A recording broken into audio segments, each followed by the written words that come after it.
예, 인정해주는 힘이란 제목으로 하나님 말씀 증거하도록 하겠습니다. 우리 중국말로 중국 사자성어로 친한 친구 묘사할 때 제일 흔한 게 중마고우 또는 뭐 좀 배운 척 하는 사람은 관포지교, 관중과 포수가 그렇지만 잘 안 쓰는 말 중에 하나가 지음이라는 게 있죠. 지음, 알지자의 소리음자. 이건 춘추시대 때에 검은고 달인 배가라는 사람, 그 친구 종자기 이야기죠. 배가는 검은고 대가였습니다. 산에 가서 연주를 하면은 마치 그 산속에 와 있는 것 같은 느낌이 들고 물 위에서 배 띄워놓고 연주를 하면은 마치 배 위에서 있는 것 같은 느낌이 들더라는 거예요. 근데 그때마다 종자기가 연주하는 거를 들으면서 칭찬하고 인정해주고 막 놀라고 그러더라는 거예요. 그래서 배가는 자기 연주는 종자기 때문에 가능하다 이렇게 얘기하고 살았답니다. 그러다 갑자기 종자기가 죽었습니다. 이제는 자기 소리를 들어줄 사람이 없다고 생각해서 검거를 더 이상 연주하지 않았다라고 하는 고사입니다. 그러니까 배가 같은 사람 탁월하지만 종자기라는 인정하고 칭찬하고 들어주는 사람이 있었기 때문에 가능했다 그런 뜻이겠죠. 사실 이 세상에서 배가가 되는 건 쉬운 일이 아닙니다. 넘버원이잖아요. 넘버원이 뭐 쉽습니까? 뭐 음악을 잘하거나 뭐 운동을 잘하거나 공부를 잘하거나 1등은 피라미드를 보면 꼭지점에 있는 거 아니에요. 몇 명 없습니다. 배가는 하나, 넘버원은 하나예요. 그렇지만 그 인정해 주는 사람은 얼마든지 있을 수 있잖아요. 100명도 1000명도 가능하잖아요. 하나님께서 우리에게 배가가 되라고 부르시지 않고 종자기 좀 되라. 그거 누구나 다 할 수 있잖아요. 그러니까 우리 속이 좁아 터져가지고 인정도 안 하고 칭찬도 안 하고 그래서 우리 마음 먹고 하나님 내가 이제 종자기 되기를 원합니다. 종자기는 뭐예요? 인정해 주는 사람. The only one. 나는 그런 유일한 사람이 되기를 원합니다. 그러면 얼마든지 쓰임받을 수 있다는 것입니다. 저는 바울을 보면서 바울의 일대기가 그랬던 것 같아요. 복음 증거하고 막 돌아다닐 때 보면 배가 같이 뛰었죠. 이 바울같이 탁월한 전도자가 어디 있습니까? 1차, 2차, 3차 전도여행을 통해 가지고 개척하고 길을 뚫었잖아요. 길을. 광야의 길을, 사막의 강들을. 그게 바울 아닙니까? 다 뚫고 나갔잖아요. 그런데 지금 감옥에 갇히게 되었습니다. 그러니까 몸은 못 움직이잖아요. 신체의 자유가 없을 때 그런 다른 사람을 인정하고 칭찬하는 종자기 역할을 하더라는 것입니다. 그러니까 여러분 지금 위치가 어떻습니까? 내가 뛸 수 있으면 배가 되십시오. 그렇지만 내가 뛸 수 없을 때가 된다 그러면 인정할 수 있잖아요. 종자기. 기도해 줄 수 있잖아요. 종자기. 그래서 종자기 같은 사람이 있어야 된다는 것입니다. 17절 18절 보니까 감옥에 갇힌 걸 좋아하는 사람이 있었대요. 그러면 사실 바울에게 있어서는 기분 나쁜 사람들이죠. 나의 매임에 괴로움을 더하게 할 줄로 생각하여 순수하지 못하게 다툼으로 그리스도를 전파하느니라. 그러니까 시기심 때문에 예수님 열심히 전파했다. 뭐 그럴 수 있죠. 근데 바울은 어떻습니까? 종자기 같은 마음이에요. 그래 좋다. 거칠으로 하나 참으로 하나 무슨 방도로 하든지 오직 예수죠. 전파되는 것은 그리스도니 내가 기뻐하고 기뻐한다. 이런 사람은 어떻게 당합니까? 그러니까 결국은 내 인격의 문제라는 것입니다. 내가 문제라가 내가. 상대방 쳐다보면서 시기, 질투 사실 내가 무너졌기 때문에 그러는 거지. 그냥 하나님 기회 주시면 내가 충성하겠습니다. 또 막으시면 칭찬하고 기뻐하고 인정해 주겠습니다. 그걸 얼마든지 할 수 있겠죠. 여러분 사람이 인정받는다는 게 얼마나 행복한 것인지 제가 이전 교회에 있을 때 어떤 형제 기억나요. 두 사람 기억나네요. 딱 그 형제 기억나는데 말끝마다 그랬어요. 공부 잘하는 여자하고 결혼하지 말라고. 공부 잘하는 여자가 결혼하지 말라고. 뭐 맨날 그러고 다니는 거예요. 그래서 이유가 뭔가 했더니 둘 다 부부가 서울대학 나왔어요. 둘 다. 그런데 부부싸움만 하면은 아내가 그러는 거예요. 너 학력고사 성적 몇 점이야? 그때 학력고사였거든. 그 아내가 한 20점쯤 더 받았다고. 그러니까 싸움만 나면 너 학력고사 성적 몇 점이야? 몇 점이야? 그러니까 기가 팍 죽어서 기쁨이 되지 못하고. 자기도 공부 잘했대. 그런데 그 아내가 자기 성적을 완전히 박제해가지고 맨날 그거. 자기 자녀들도 다 한대. 자기 학력고사 성적을. 하도 얘기하고 다녀가지고.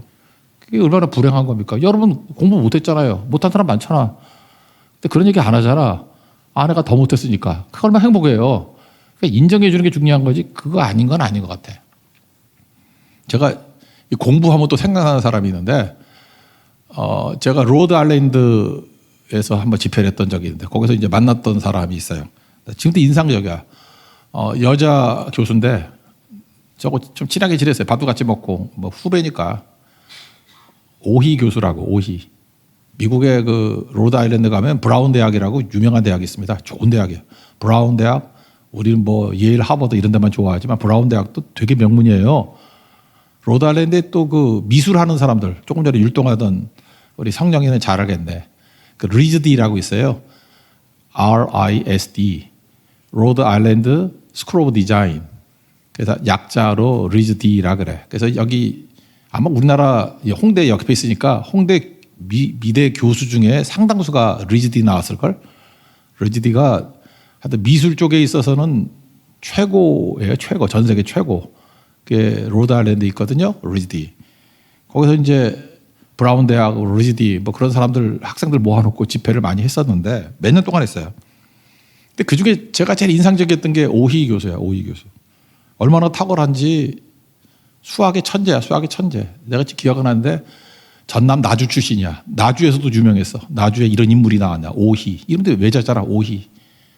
제가 얼마 전에 검색을 해보니까 예일대학교 수학과 종신교수. 동양 최초의. 나 그 얘기 잠깐 왜 하느냐 하면은 되게 좋으신 분이야. 믿음도 좋고 저 밥도 2번 사주고 되게 좋아. 제가 아주 저보다 어리니까 이제 귀엽게 여겼었는데 남편은 서울대 경제과 나왔어. 근데 맨날 제 아버지 보면서 나는 공부를 못해서 아니 서울대 경제과 나와서 공부를 못했다 그러면 어떡하나.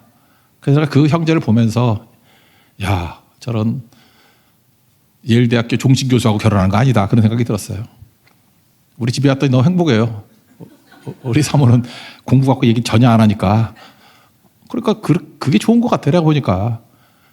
제가 이런 일련의 사건들을 통해서 봤던 게 뭐냐면 인생의 행복이라는 게 뭐냐 하면은 자기가 얼마나 탁월한가 그걸 가지고 누구 기죽이고 그러는 게 아니고 내가 볼 때 뭐 기죽이려고 그랬던 분들은 아니에요. 근데 워낙 탁월하니까 아무리 잘해줘도 기가 죽더라고.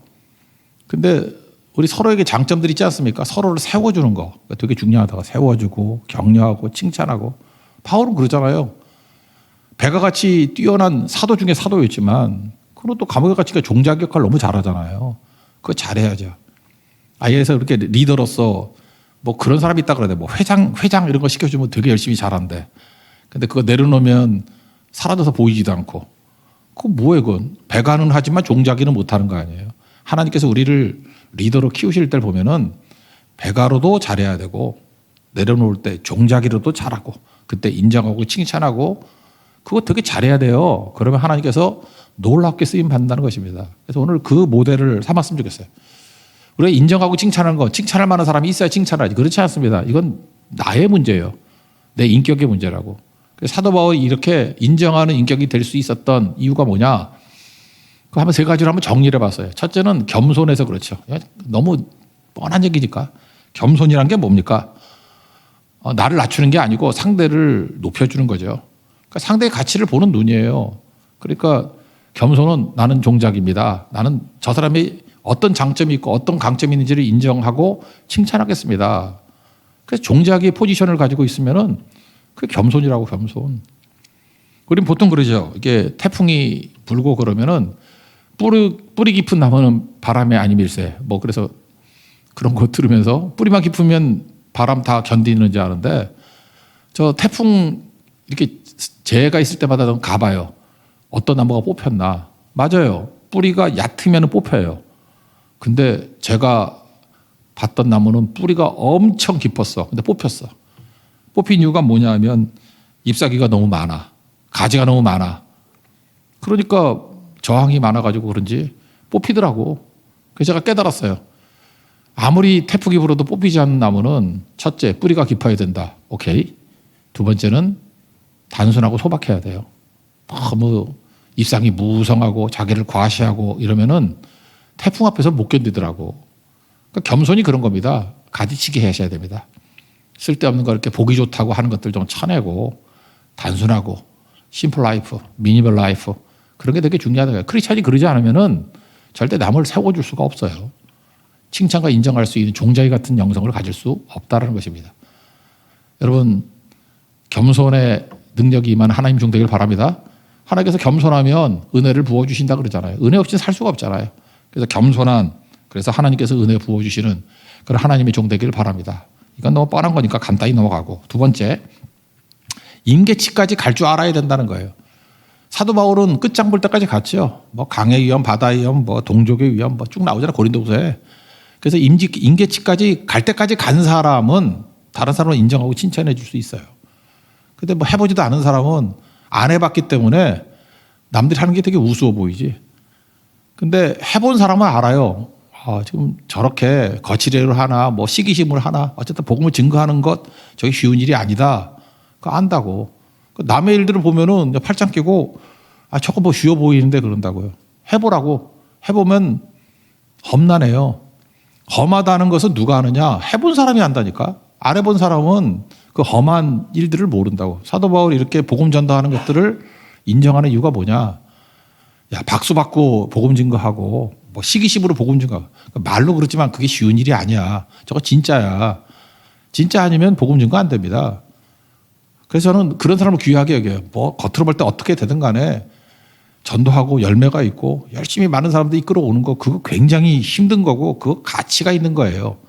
아무것도 안 하면서 인격 좋고 가만히 있는 사람보다 오히려 문제가 생기더라도 전도하고 현장에서 부딪히는 사람이 훨씬 중요하다는 것입니다. 누가 그걸 알아요? 해본 사람이 안다니까. 해본 사람이.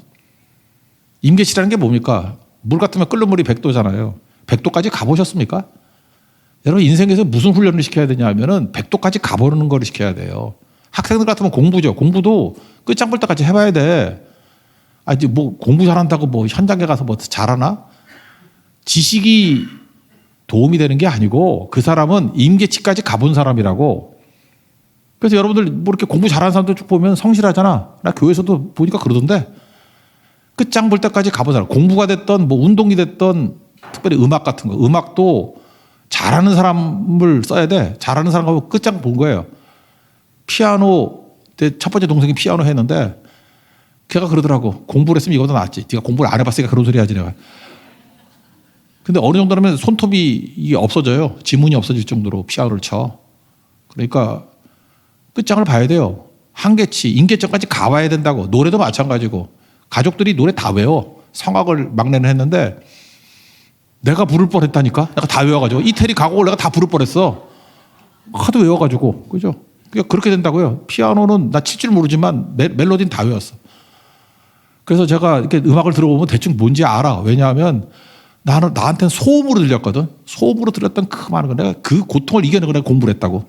그 소리를 그 돼지 멱다는 소리를 들으면서 공부를 하고 피아노 맨날 똑같은 거 그냥 6개월, 1년을 치는 걸 듣고 그래 내가 바보가 아닌 이상 그걸 어떻게 안 외우겠어요.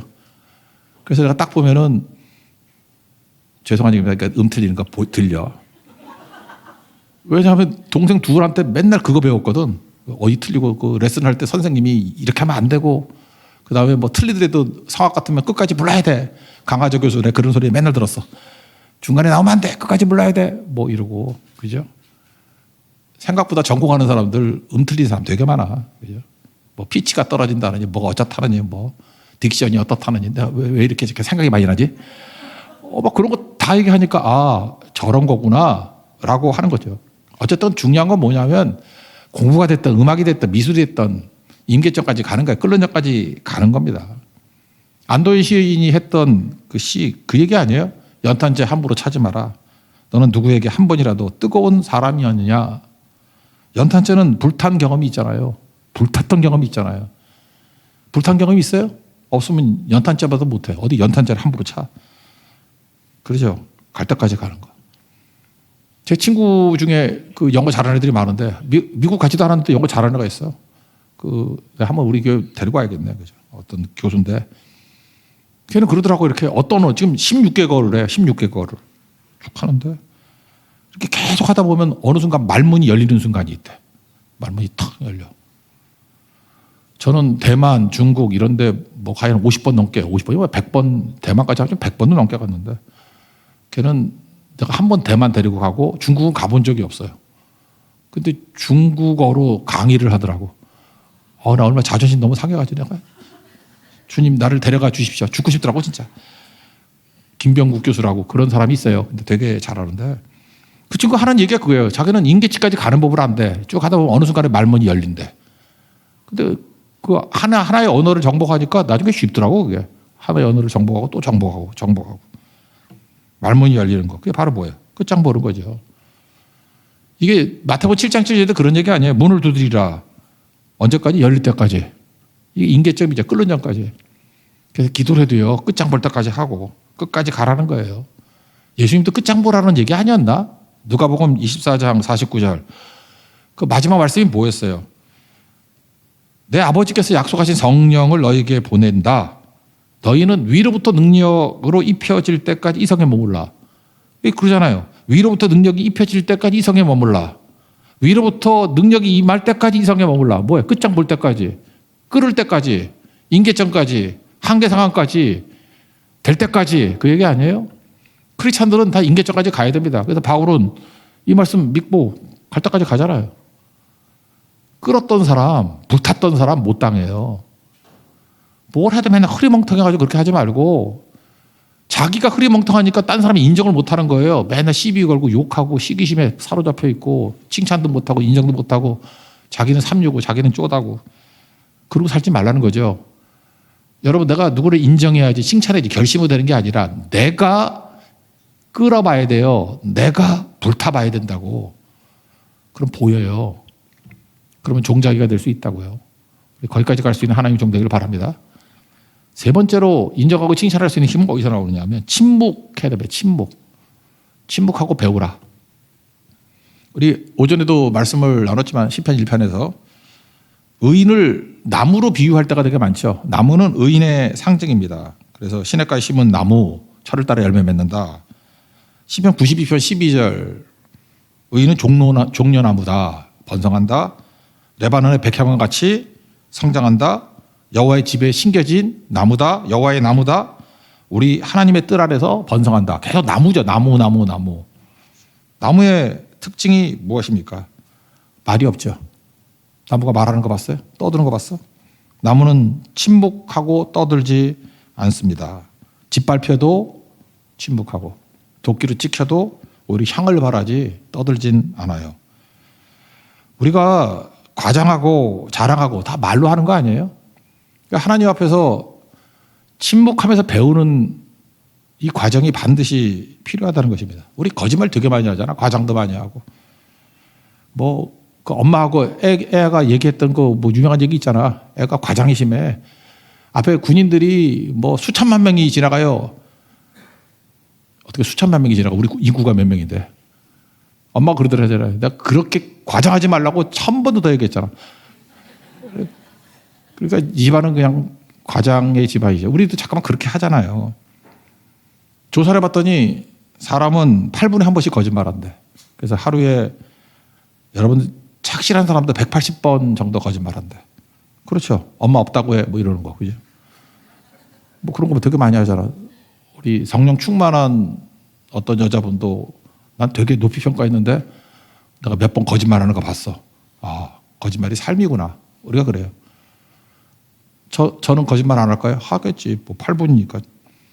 좀 그러니까 거짓말 안 하는 건 뭐냐 하면은 침묵하면 안 하잖아요. 말을 안 하면 그러니까 8분 동안 입 다물고 있으면 거짓말 한 번 안 하잖아. 그죠? 그래서 거짓말을 안 한다는 것은 참말만 해야지 그것도 중요하지만 일단 말을 안 해야 돼. 언제 거짓말 제일 많이 하면 억울할 때 거짓말 제일 많이 해. 억울할 때 침묵하면서 예수님같이 참아야 되겠죠. 우리 야고보서 3장에 나오잖아요. 실수가 많으나 만일 말에 실수가 없는 자면 온전한 사람이라고. 다 실수하잖아요. 그 말에 실수하지 않으려고 뭐예요? 재갈 물리는 거지. 말에 재갈 물리듯이. 그보다 더 빠른 길은 없다라는 것입니다. 창세기 보니까 요셉 생각나네요. 보디발의 아내가 유혹을 합니다. 근데 뭐 안 받아주잖아요. 그랬더니 보디발의 아내가 그 덮어 씌우죠. 저놈이 나를 욕보이려고 그랬다. 이거 상식적으로 말이 안 되죠. 보디발이 아니 노예가 여주인을 욕보이려고 그러면 그거는 감옥에 집어넣는 문제가 아니라 죽여버려야 될 문제죠. 그 능지처참해야지 그거. 그렇지 않아요? 근데 감옥에 집어넣는다. 나 되게 이해가 안 됐거든. 그러다가 옛날에 꽤 된 얘기인데 케이블 TV 있을 때요. 케이블 TV 있을 때 저는 목살에서 불교 방송도 많이 봤어요. 불교에서는 무슨 얘기하냐. 팔정도 내가 다 배웠어. 그래서 어떤 스님이 정말 강의 잘하더라고. 쭉 보면서 하여튼 불교도 많이 배웠고. 그래서 내가 내린 결론은 이거예요. 불교는 사람이 만든 거야. 왜냐하면 너무 이성에 딱딱 맞아떨어져. 마치 통일교의 원리강론 듣는 거와 똑같아. 이성하고 딱딱 맞아떨어져. 그 얘기 뭐예요? 사람이라면 저렇게 만들었겠다 그런 생각이 들어. 그래서 저는 불교에 대해서는 뭐 그렇게 깊이 빠지지 않았어요. 캐토릭 방송도 많이 들었어요. 뭐 캐토릭에서는 어떤 시각으로 보느냐. 근데 캐토릭에서는 뭐 별로 강론은 별로 없고 이런 뭐 영화 같은 거 많이 보여주더라고. 그때 요셉에 관한 영화였어요. 내가 그때 캐토릭 방송에서 본 영화인데 그게 너한테 너무 좋았다고요. 그 요셉 이제 감옥에 집어넣은 사건 그 저녁 때예요. 보디발과 보디발 아내가 부부싸움 하는 거예요. 보디발의 아내가 막 바가지를 그러면서 아니 나를 모욕하는 거 아니냐고, 나를 욕벌이는 놈을 죽여버려야지, 저걸 감옥에 집어넣냐고, 나를 무시하는 거냐고, 말이 되냐고 막 삿대질하고 그러니까 보디발이 그런 얘기를 하더라고요. 네가 꼬셨지. 그죠? 나는 요셉을 안다. 내가 요셉을 알아. 요셉은 하나님의 이름으로 말하는 것은 다 진실이야. 하나님의 이름으로 말하잖아. 다 진실이야. 네가 꼬셨지. 그러면서 막 개패도 패더라고. 그래서 나 더 안 봤어요. 만약에 요셉이 보디발에게 나 억울해요, 나 그런 적 없어요, 그러면서 찾아가서 비주알 고주알 다 설명을 했다 그러면 죽었을 거예요. 왜? 보디발이 자기 자신의 수치거든. 그죠? 자기 자신 수치잖아. 자기 아내가 뭐 모자라다는 거 그 뭐 좋은 거야? 이놈 입이라도 닥쳐야겠다 그래서 죽여버리겠지. 근데 억울할 때 요셉은 딱 예수님의 모델이야. 입 다물잖아요. 그리고 배우죠. 그러니까 더 신임하잖아요. 배우죠. 그게 하나님의 길이 열리는 모습 아닙니까? 여러분도 마찬가지입니다. 인생에서 제일 힘들 때가 억울할 때거든. 억울할 때 말하면 해결될 것 같지? 절대 그렇지 않아요. 침묵하면서 그때 배우십시오. 이사야 53장 7절 보니까 곤욕을 당하여 괴로울 때도 입을 열지 아니하였으며, 예수님 얘기입니다. 도수장에 끌려간 어린 양과 털 깎는 자 앞에서 잠잠한 양같이 그의 입을 열지 아니하였도다. 예수님 그 길 걸어가야 되는 거예요. 그리고 우리는 배우는 거예요. 여기 보세요. 요셉은 억울함에도 불구하고 이를 갈지 않고 배우잖아요. 보디발의 그 집, 거기 감옥에 들어갔죠. 거기서 누구 있었어요? 뭐 떡 맡은 관원, 술 맡은 관원. 그러니까 일종의 범털들이지. 정치범들. 거기서 정치를 배우잖아요. 2년 동안 정치를 배우죠. 언제 정치를 배웠겠어? 정치를 배우고.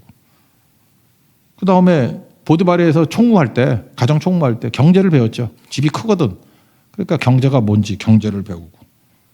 그러니까 자기는 형에게 팔려서 억울할 때 경제를 배우고, 보디발의 아내 때문에 억울해서 감옥에 들어갔을 때 정치를 배우고, 그리고 평상시에 뭐 신앙 생활했겠지. 하나님이 계신다는 거. 내가 하나님 앞에 어떻게 죄를 지으리요 그러잖아요. 하나님 앞에 득죄하리요. 그러니까 하나님의 임재 아래 살아가잖아요. 동행하며 살아가잖아요. 그러니까 그런 침묵하면서 배운다는 거예요. 여러분 인생에 억울한 시기, 어려운 시기가 올 때가 있습니다. 침묵하고 배우십시오. 그러면 여러분들 배가로 쓰임받든지 종자기로 쓰임받든지 잘 쓰임받을 수 있습니다. 되게 억울할 때 말 많은 사람이 삼류예요. 그건 깡통들이야. 그건 아무것도 아니거든요.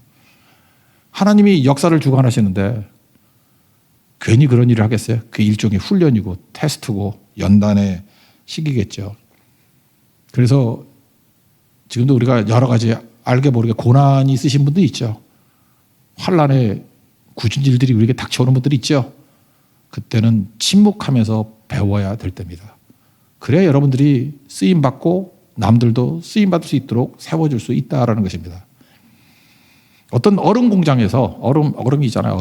얼음 허옇고 하니까 어떤 분이 일을 하다가 손목시계를 떨어뜨렸답니다. 그러니까 얼음 틈이 있잖아요. 뭐 어디 들어갔는지 못 찾아가지고 옛날에 그 기계식 시계 있잖아요. 째깍째깍 하는 거 못 찾았답니다.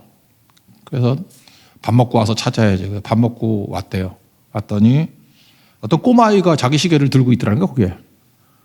그래서 내가 이거 몇 분 동안 찾았던 못 찾았는데 어떻게 찾았니? 그랬더니 아저씨 그냥 가만히 앉아 있었더니 째깍째깍 소리가 나서 손 집어넣어서 꺼냈어요. 그러더라는 거예요. 시계 주인은 왜 시계를 못 찾았습니까? 어디 갔지? 어디 갔지? 누가 훔쳐갔지? 누가 훔쳐갔지? 이렇게 째깍색 소리가 안 들리는 거예요. 하나님의 음성이 왜 안 들리는지 알아요? 하도 떠들어서. 그죠? 억울해. 미쳐. 저거 어떻게 살려? 뭐, 누구 때문이야? 소리 지르대고, 엉엉엉엉 뭐 울고 그러니 소리가 들려? 자기 소리가 커서 못 들은 거예요. 그러니까 억울하고 어려움 당한 사람이 절대 못 벗어나는 일이 뭐냐면 자기 소리 지르는 거야. 입 다물어야 됩니다. 들어야 돼요. 그러면은 침묵 속에서 주님의 음성이 들립니다. 우리 집안 얘기해서 좀 그런가? 제가 우리 어머니하고 하루에 전화를 3번씩 하거든요. 이 정도면 효자 아닙니까? 효자인지 뭔지 모르겠는데. 전화할 때마다 좀 열받을 때가 많아. 전화를 걸면은 대화니까 내가 말을 하면 거기서도 얘기를 하고 이래야 대화잖아요. 딱 하면 기다리고 있다가 뭐 적어놨는가 봐. 본인 할 얘기를 다 하고 난 다음에 됐다. 딱 끌어버려요. 이게 도대체 뭔가 이런 생각이 들고 죄송합니다. 내가 어머니 뭐라 그래서 연세가 드셔서 그랬겠지. 근데 젊었을 때도 그랬어요. 반면교사로 삼아야지. 저도 하나님 앞에 기도할 때 그렇게 기도할 수 있겠죠. 하나님 내가 이게 필요합니다. 막 쏟아붓고 난 다음에 끝! 그러고 가버리면 하나님이 하시는 소리 못 듣잖아요. 그래서 제발 그 예배 끝나고도 좀 이렇게 느긋하게 가는 게 중요해요. 그리고 기도하고 난 다음에 아래는 기도 있잖아요. 간구하고 난 다음에 저렇게 천천히 예를 들어서 본향을 향하여 같이 단조 노래는 이게 우리 심장을 울리잖아. 단조가 심장 박동하고 비슷하대잖아. 본향을 향하여 부르면 심장이 안 뛰어요? 여러분 심장이 없는 사람들이에요? 그리고 그 찬양 인도자도 그렇고 드럼 치는 사람도 그렇고 좀 분위기를 봐서 해. 어떤 때는 드럼도 안 쳐야 될 때가 있고 좀 분위기를 보라고. 헤드폰 끼고 자꾸만 금요철에 막 떠들고 그러더라. 헤드폰 끼고 자기가 안 들리다가 할머니 같이 뭐라고 하는 것 같이 헤드폰 껴놓고 자기들끼리 떠들어. 그래서 내가 뭐라 그랬었는데 조용해야 돼요. 그리고 제가 볼 때 그냥 가만히 앉아가지고 기도 끝나고 난 다음에 5분 정도 앉아있으면 주님의 음성이 들려. 뭐 생각이 나든지 들리든지. 사무엘이 쉐마잖아. 쉐마 플러스 엘이잖아. 쉐마 들으라. 쉐마 플러스 엘. 그게 사무엘이거든. 하나님의 음성을 듣다예요. 사무엘이. 이름 뜻이. 사무엘 상 3장에 보면은 말씀하옵소서 주의 종이 듣겠나이다. 이름같이 살죠. 사무엘은 듣는 종이었어요. 잘 듣는 거. 침묵하고 듣고 배우고. 그게 사무엘이라고. 우리도 그런 모습이 있어야 된다는 것입니다. 듣고 배우십시오. 나무는 계속해서 성장하잖아요. 배우니까 성장하죠. 나무는 조용히 있는 것 같지만 무지 바쁘죠. 보이지 않지만 뿌리도 자라잖아요. 그리고 나무를 이렇게 연속 사진 찍는 거 봐요. 햇빛을 향해서 이렇게 가지가 옮겨가. 그거 알아요? 햇빛 있는 쪽으로 옮겨가. 근데 그게 가만히 있으면 안 보이지만 동물같이 안 보이지만 이렇게 연속 사진 찍어 놓으면 하루 이틀 사이에 이게 움직여. 나무 가지가. 그리고 그것만 하나요? 이산화탄소는 흡수하고 산소는 배출하고. 그래서 나무 많은 데 가면은 공기 좋잖아. 탄소 동화작용이라 그러나? 그런 거 있잖아요. 그죠? 그런 일을 해야 된다고. 정화하는 그런 일들. 날마다 성장하는 일들. 언제요? 침묵할 때 성장이 있습니다. 침묵할 때 배움이 있습니다. 이렇게 되면은 결국 내가 준비가 된 모습이 되면은 다른 사람들 하는 모습들이 이해가 되는 거예요. 해본 사람은 이해가 돼. 왜요? 누리는 삶이니까. 사용해본 삶이니까. 그래서 저기 시기 질투를 한다 그러면서 우린 저거는 가치 없어 라고 평가절하지 않고 저것도 가치가 있는 거야. 어떤 모습을 하든지 전도 안 하는 것보다 전도하는 게 귀한 거야. 너 해봤어? 저렇게 하는 것도 쉬운 거 아니야. 굉장히 힘든 일이고 천파되는 게 그리스도인이 나는 기쁘고 기쁘다라고 하는 보통 사람들이 느끼지 못하는 수준으로 올라가게 된다는 것입니다. 우리 모두가 겸손과 임계치 갈 때까지 가는 끝장 보는 인생 그리고 침묵하면서 배워서 그런 사람들이 가면 주변에 있는 사람들을 다 세워주게 돼 있고 인정하게 돼 있고 일꾼으로 격려할 수 있는 능력의 통로가 될 수 있을 것입니다. 우리 서로가 서로에게 디딤이 되고 자극이 되고 격려가 되는 우리 은혜가 넘치는 교회 되기를 축원합니다. 예, 자리에서 일어나겠습니다. 주의 손이 찬양하겠습니다. 주의 손이.